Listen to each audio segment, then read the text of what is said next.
That goes all the way back to 10th grade. I said, I'm going to be a sports medicine orthopedic surgeon. So there was like a moment. Oh, totally. I'm like, this is what I'm going to do.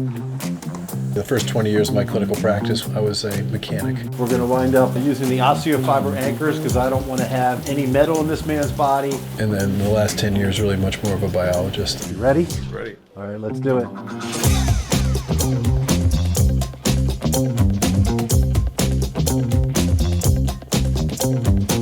What's going on, brother? How are you? I'm doing very well, Doctor. Nice to see you. Nice to see you too. So JB, we're doing an MRI today to review and see what's going on with this knee of yours. Is that correct? That is correct.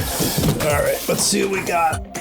I believe sincerely in the ability of the human body to create healing, which is why I've incorporated biology so much into my clinical practice. What has been a struggle for me, literally for over 15 years, of trying to convince doctors on the use of biology is finally hitting mainstream. In the beginning, when you were championing this before it was being accepted like it is now, were there a lot of haters? Oh God, rotten tomatoes thrown at me routinely.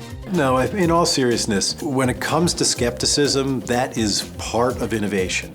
And innovation requires courage to be able to go against the mainstream, push forward, change how we think and how we do things.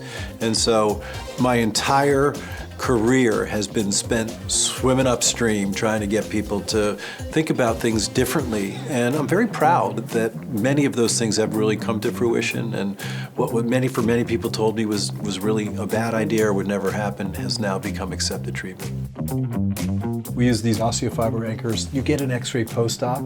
It is a normal x-ray. That is just unbelievable in my 30 years of clinical practice to see that revolution of how we're doing ACL surgery. Damn, I'm good, Gina. Right off the cuff. No script, just go.